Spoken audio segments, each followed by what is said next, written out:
Author's note. I never set out to write a book about addiction. I set out to survive it. This story began as scattered journal entries, voice notes, and late night reflections, my way of making sense of the chaos I was living through. But somewhere along the way, I realized I wasn't just writing for myself. I was writing for every person who has ever loved someone in pain, for everyone who stayed too long, for everyone who left to save themselves, for everyone still figuring out the difference. This is not a how-to. It's not a step-by-step recovery manual. It's a story, mine. And while some names and details have been changed to protect privacy, every emotion is real. Every page is a piece of the truth I fought to find. If you're reading this and feel seen, I hope you know you're not alone. You never were. And even in the mess, even in the heartbreak, there is beauty in choosing love, especially when that love includes yourself. Trigger warning. This memoir and conversation contains discussions of substance use, alcoholism, addiction, childhood trauma, emotional abuse, mental health challenges, codependency, and self-harm. These topics are shared with honesty and vulnerability and may be triggering for some readers and viewers. Please take care of yourself while reading or viewing. Pause when needed, skip chapters or parts of the video if necessary, or keep scrolling. And of course, reach out for support if heavy emotions arise. You're not alone. Okay, so I want to read a part of my memoir. It's called I Chose Love Anyway, from Addicted to Addicts to Loving Myself Whole. Okay. Yes. Okay, so this scene is from when I decided to choose myself, when I walked out.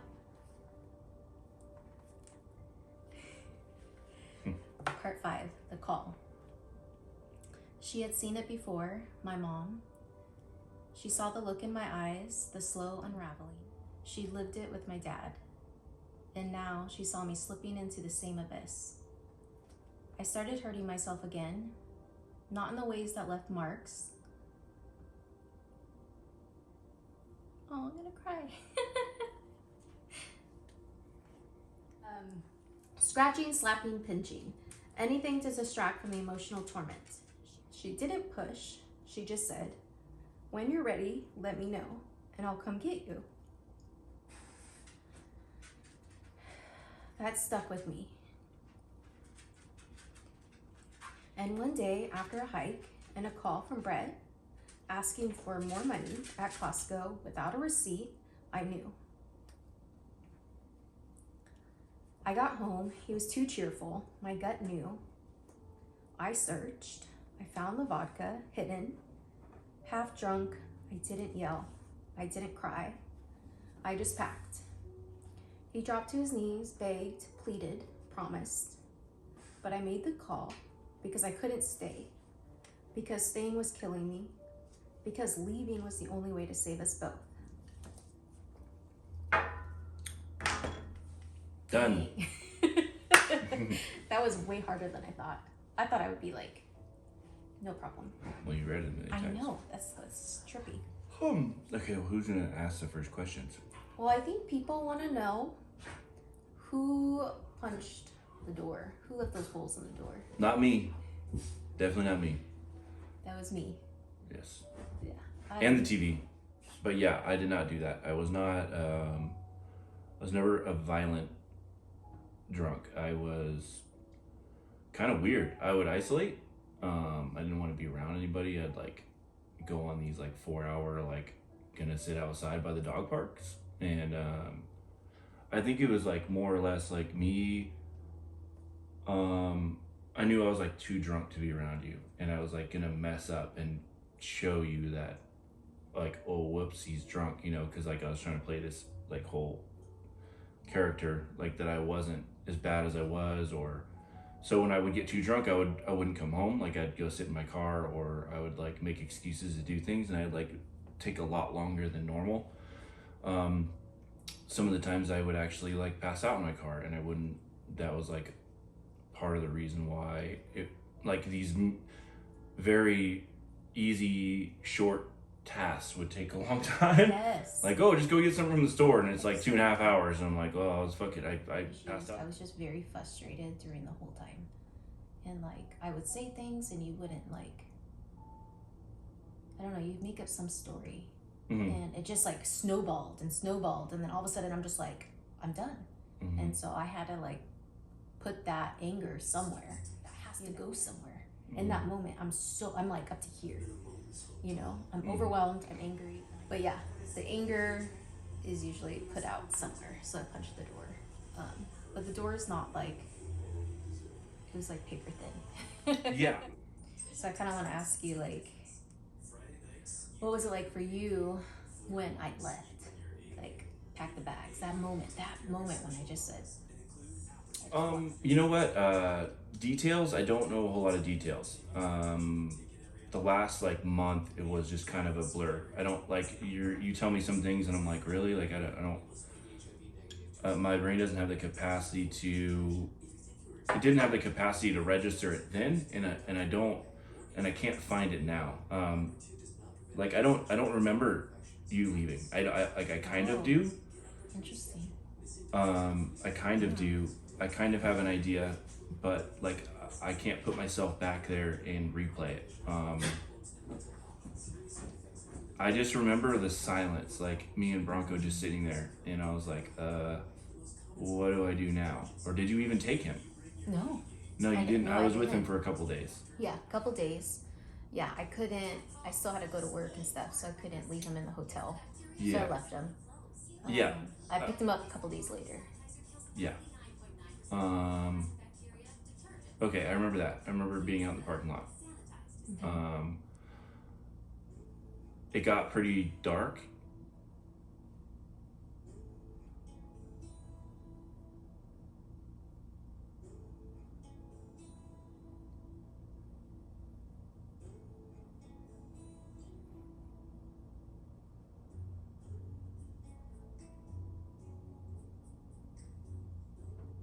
I'm trying to remember like details.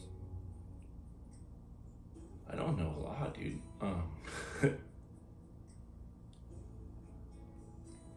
It was just a very overwhelming time, you know, so like it's hard to remember details. I think let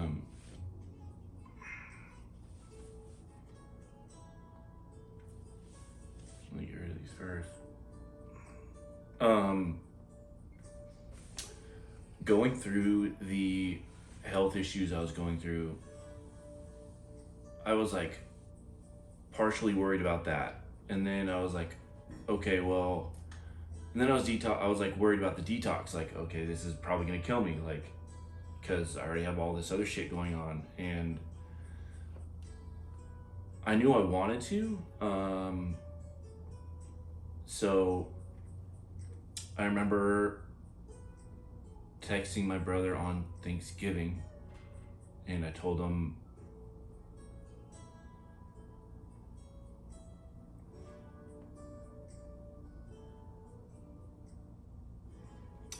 here we go again.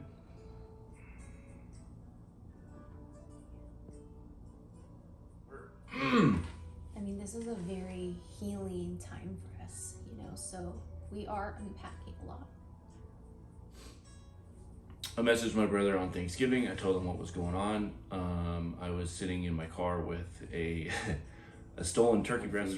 No way. Yeah. Stop. Stolen potatoes or some shit and a bottle of vodka. And I told my brother I was alone. I was in my car, and he The kind of drama, Brett. yeah. And he was like, Thanksgiving.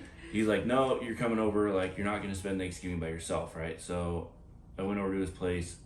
I was like, this is it. Like, I drove myself to Sutter in Oakland, and I told them I had a seizure, and they like freaked out. So I knew like pretty much exactly what was coming. I was more scared for the detox. That was really what it was. I think this time around it was more of a relief. It was like, okay, now I can start doing these doing the work and doing what needs to be done. And it was like, so my question for you would be, what would you say to someone that's currently going through something like this with a loved one or family member that feels guilty about leaving or setting a hard boundary with them? Yeah, it's a good question. Initially, I'm like, don't feel guilty, don't feel bad, but it's hard to say that because I felt guilty and I felt bad when I left. I couldn't have done it without my mom's strength. She really helped drive that.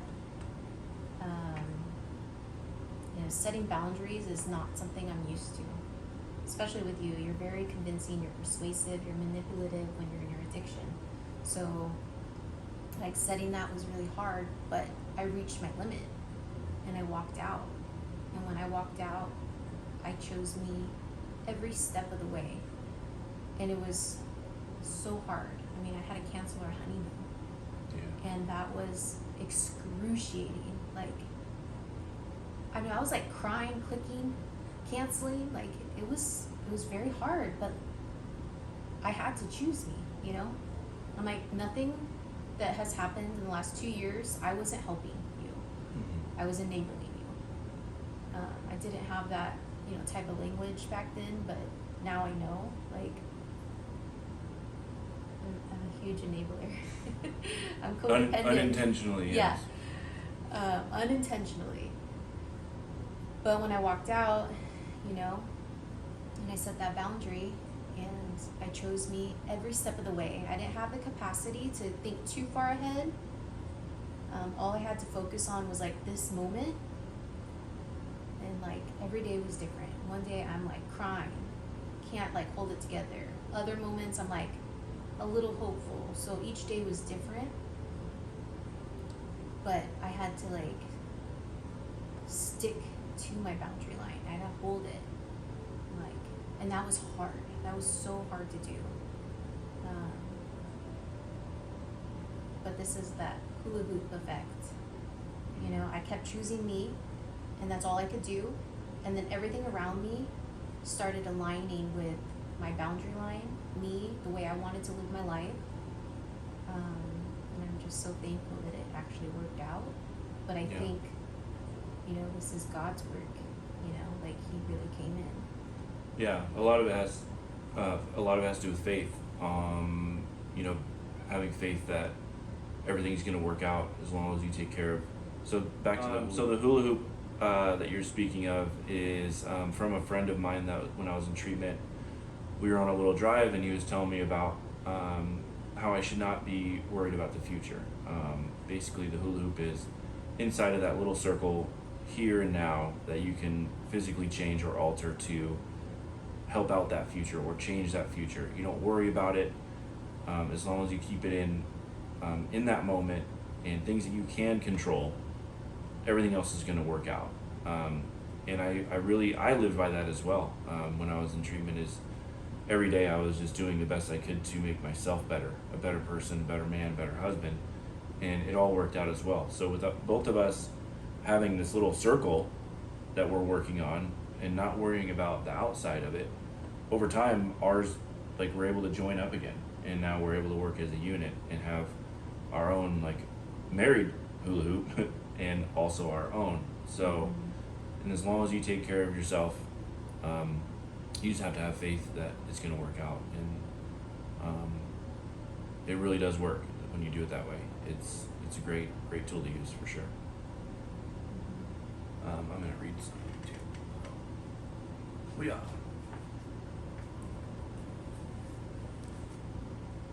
Okay. What's this? This is the AA book, and there's a little passage that I lived by when I was in there. It's highlighted on page 420, and this has to do with the hula hoop effect that we were just talking about. Acceptance is a key to my relationship with God today. I never just sit and do nothing while waiting for Him to tell me what to do. Rather, I do whatever is in front of me to be done, and I leave the results up to Him. However it turns out, that's God's will for me. So that basically puts in better words than we were explaining on how to just do what's right in front of you and don't worry about the results as long as you're doing the right thing. Yeah.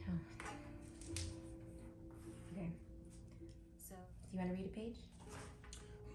Yeah, when I went out to help your dad. Even when I was like deep in what I was doing, I don't know your dad. I think I met him once when he was sober. No, it was at rehab. Well, Outpatient rehab. well, yeah. He wasn't sober. Well, okay. Well, I met him once when we went to a meeting. That was the first time I ever met the guy. Oh, And gosh. so we get married, and he wasn't there, obviously. And I have this.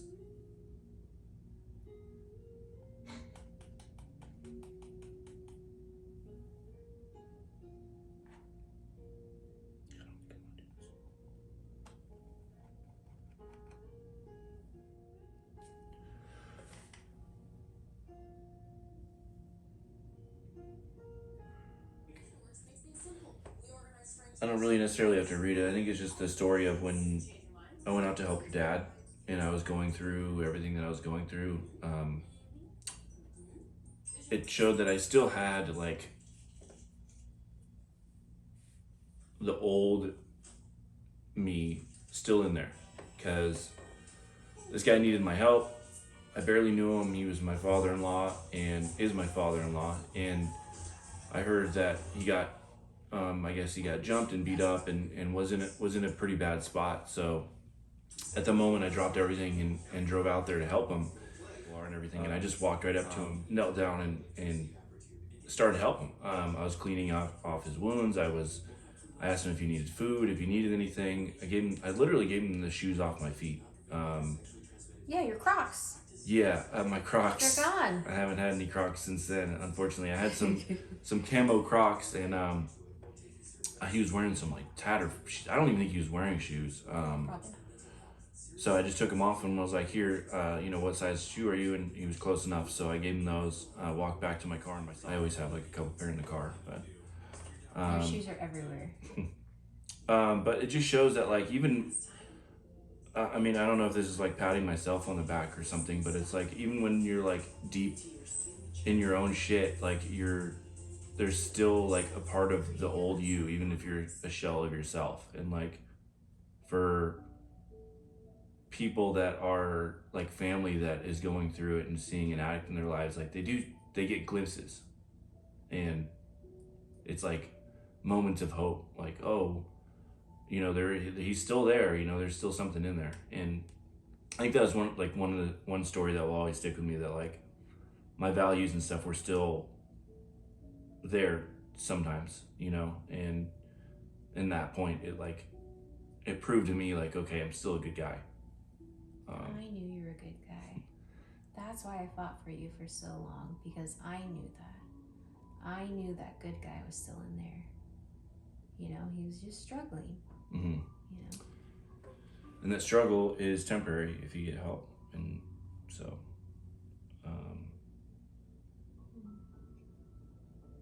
yeah. I'm so proud of you. I'm so happy for you. How do you feel about yourself now? I feel great. Today I am 209 days sober. So almost 7 months. Doing well. I work in the field. I am registered to be a counselor. Where I work right now, I'm like transitioning into being one of those for them. They don't currently have one on staff, so I'm hoping to work my way into there. Start school in August.